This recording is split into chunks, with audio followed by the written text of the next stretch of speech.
Week 3. What a week.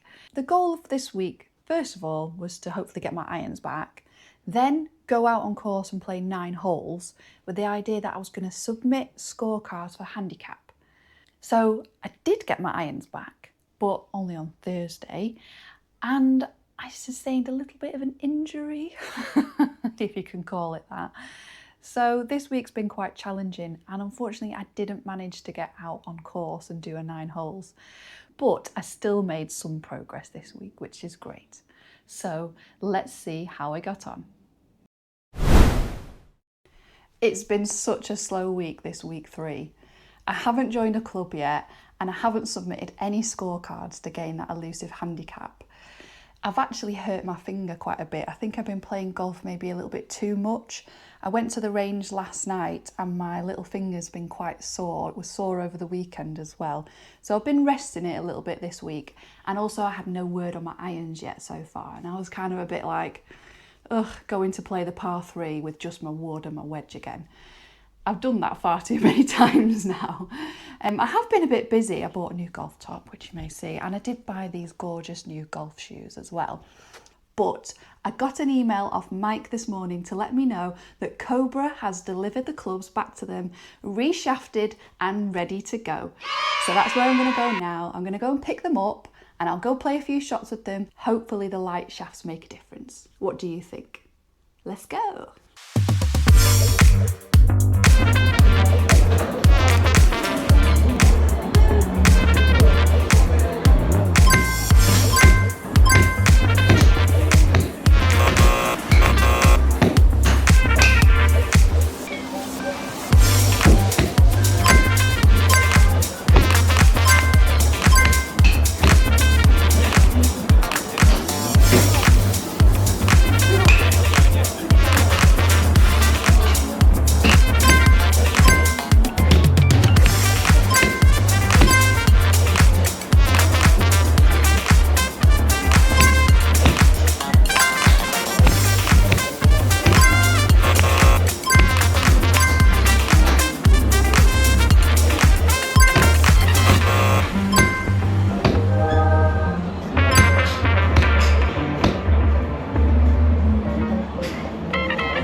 I've just got back from Trafford and the range. I got my irons back! Yay! So I went out straight away, hit some balls. So nice to have my irons back. Unfortunately, I've come away absolutely torn to pieces. I've got a big blister there, got a blister there, and I don't know if you can see, but my knuckle is swollen, hence the P's. But I do know the culprit. Unfortunately, Cobra has put on some lambkin crossline mid-size grips on. Basically, some of the clubs that went back had mid-size grips on. I was in the process of taking them off and putting the standard grips back on. Yeah, go and watch the What's in the Bag video if you're not sure what I'm on about. And they assumed that I wanted the mid-size. But it's okay, because we were going to regrip it anyway. I really love those Golf Pride MCC +4 grips. But yeah, going to the range and playing a bucket of 80 today with the mid-size grips has just torn my hands up. I am hoping that the hand situation doesn't mess up the week even further, because we are getting close to the end of the week now and I've still not been on the course to do 9 holes, submit a scorecard and start working towards a handicap. So we're in need of a bit of a Regripathon.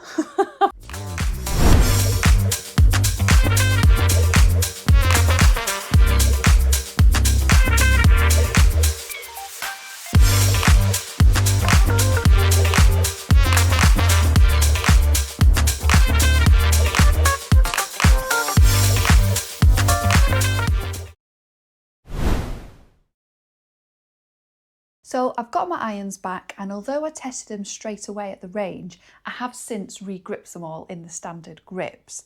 Unfortunately, I've still not joined a club. So it's going to be back to the par 3 again. So I thought I'd try and make it a bit more interesting, and based on a few of the comments that some people have left on some of my other videos, I thought it would be a good idea to play a 2-ball. I also thought it'd be interesting for another reason. So I play with these Callaway Supersoft matte balls. Now I got these not only because they're beautifully pink, but because they're supposed to be very good for distance, and they are pretty good for distance as I've noticed over the last few weeks, but they're terrible around the green, and you've probably heard me complaining about my shots landing in front of the green and then rolling over the green and off the other side. So I decided to set a challenge today for the 2-ball, and I'm going to play the Callaway Supersoft Pink against what is supposed to be the best of the best ball, the Titleist Pro V1. Now, I've only got one of these Pro V1s, so it's quite a risky challenge, especially considering that although the Pro V1 is well known for its control and grip and spin around the greens, it's not the most forgiving balls, and definitely not one a beginner should be playing with. So there's a very high chance I'm going to send one into the bushes, but we'll try anyway. Let's see how we get on. So, as I mentioned, I'm out on the par 3 and I'm going to compare the Callaway Supersoft Matte and the Titleist Pro V1. And I've got my irons back, and they've got the right grips on, and the sun is shining. I think today is going to be a good day.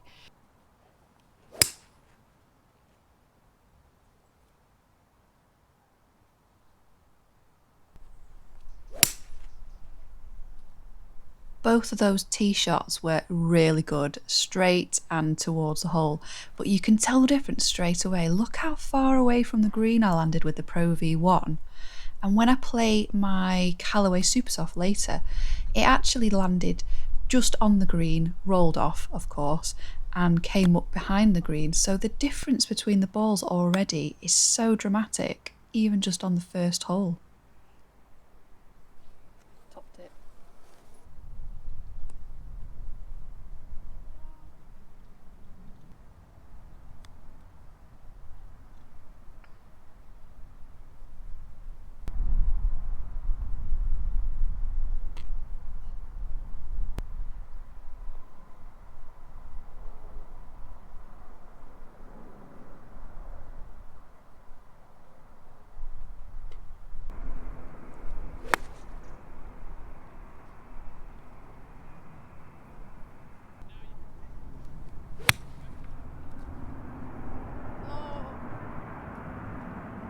I've lost the Pro V1, in which case the challenge is over because it's the only one I had. I did manage to find it in the bush here, but then proceeded to top the shit out of it and send it flying straight over the green. Definitely not going to see if it grips the green if we do shots like that. And again, absolutely topped it. Absolutely terrible.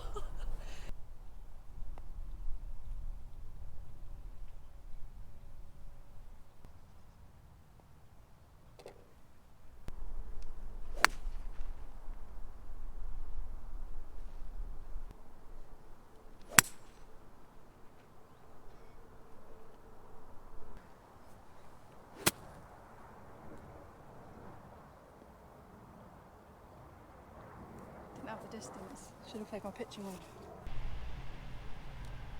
Oh shit. Topped that one. Topped the shit out of it.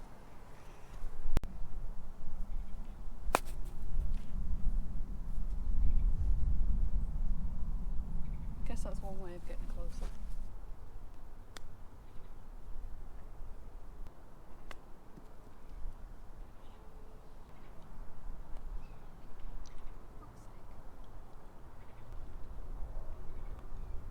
I really hate chipping.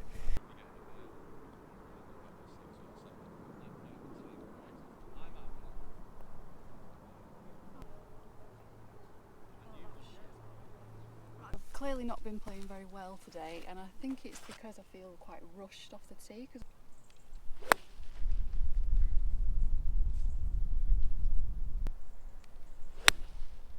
Oh no.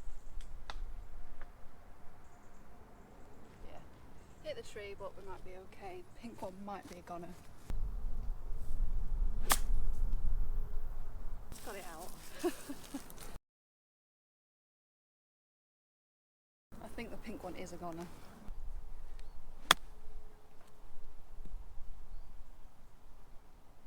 Is it on? It is on, but it's a long way away. Not that much welly. A little bit too much welly there. I think I overestimated. This green's also really fast, to be fair, because it's raised up.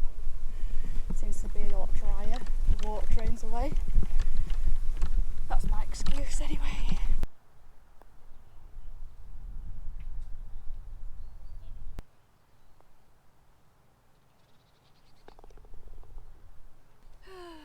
Terrible 6. Unfortunately, I lost the footage here, and so you don't get to see me absolutely launch the Pro V1 into the bushes. I do send the pink one quite close to the green, and I'm able to make a nice approach shot. Just rolled on too much. Got some different friends today. More hen families out. But as I mentioned, there's no control again, and it ends up running off the back of the green.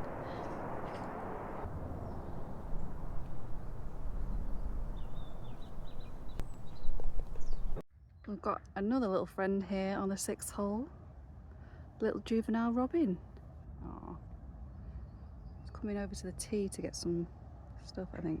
So unfortunately, as I said, I only had one Pro V1, so I had to just continue the round using only the Callaway Supersoft ball, which did allow me to speed up slightly as it was quite busy today, and I did end up having to wait a little bit between holes. Chipping is still giving me headaches every time I play, and I just can't seem to find a good rhythm over the ball. My practice swings are pretty good, but then I stand up to the ball and just hit it, basically. It's so frustrating. Unfortunately, the GoPro lost this footage as well, which just so happened to be quite a good tee shot, although I pushed it right and ended up landing on the cart path, as you can see here. So I took a direct line drop away from the flag on the same line.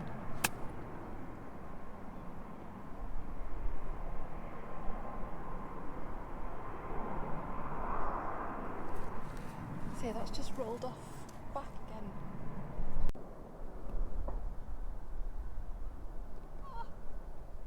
Best part of my life. Spooned the tee shot to the right, landed in the path. Took direct line of sight relief, chipped onto the green, and a really long putt. Fantastic. As it was quite busy today on the par 3, the guy in front of me invited me to play with him. So he'd just played his tee shot, and to save me waiting, he said, "Do I want to play mine?" That's the best tee shot I've done all day. His name was John, and he was really nice, and we ended up chatting, and I told him all about She's Off Course and the 18-hole project, and he told me he thinks I'm definitely good enough to play on course, so if he thinks so, then I should too. After a generally pretty awful round, I managed to save it on the final hole. My trusty 9-iron landed me on the green. I can't even speak. I'll take that one. It's just a shame that I couldn't convert this great birdie chance. Oh. Oh. Bad bogey. Should have been at least birdie's chance on that, shouldn't I? So I just got back from the par 3 and literally, as predicted, I did lose the Pro V1. In fact, I nearly lost it a couple of times. On the 2nd hole, I thought I'd lost it, and I nearly lost it again on the 4th. It hit a tree and landed in the rough, but I found it again. But then on the 5th, I did actually lose it. I looked for it for a bit and I couldn't find it, but unfortunately my footage of that hole is kind of gone. I'm pretty sure I recorded it, but I mustn't have done it correctly because there's just nothing on the GoPro whatsoever. So sorry about that. But in summary, it was so interesting. Do you know what? If someone had said to me there's differences in balls, I'd have been like, yeah, it's probably very subtle. It was so not subtle. That first hole where I did pretty much identical shots, I used my 5-wood as one of my best clubs, and I sent them both pretty straight and both pretty long. there was probably a 40-yard difference between those two balls. The Pro V1 landed in front of the green and didn't make it on, and true to form, the Callaway Supersoft landed, I think, just in front of the green, but rolled over the green and off the back. No control whatsoever, but definitely distance. So the balls behaved pretty much exactly as they're supposed to do, which obviously is good because you know you're getting what you pay for and what is advertised. So I need a ball in the middle that gives me a bit of both, I think, distance and control. So let's see if we can find one of those for next week. So this week was a bit of a disappointment all in all, but unfortunately that's just life and sometimes it doesn't always go as planned. I was hoping to get out on the course and start submitting handicap scores, but I still had a really good week and I do think I have improved, although my chipping is still horrific. I am trying to change that. So next week is week 4. Things that I've got planned already are we're going to have a lesson and hopefully get some tips on improving my sequencing, but also my chipping and my short game, because that is the biggest weakness currently. And I've got a date with a lady captain at one of the 4 clubs that I mentioned in my week 2 video. So I'm going to meet her next week and we're going to play 9 holes and submit a handicap score. It is on. And now that we're getting into this sort of nitty-gritty of the challenge where I've actually got to submit a handicap score, I'm actually getting quite nervous. So the point of the 6-week challenge, of the 18-hole project, was to face my fear of not feeling like I am good enough to play on course. And I think if I look at what I've done over the last 3 weeks, I've been to the range and I've been out playing on par 3s, I've got my irons sorted, I've re-gripped them all, I've been videoing my whole journey and publishing it, and through it all, I think I've still been trying to get good enough ready for next week. The good news is that I do think I'm good enough now. I'm really ready for week 4 and I hope you'll join me in the next week's episode, which will be out on Sunday next week. And as always, if you've watched all the way to the end and found my video either entertaining or potentially somewhat inspiring, maybe, then please subscribe and hit notifications so that you know when my next video is released. Next week is the biggie, so make sure you tune in for that one. See you next week then. Bye!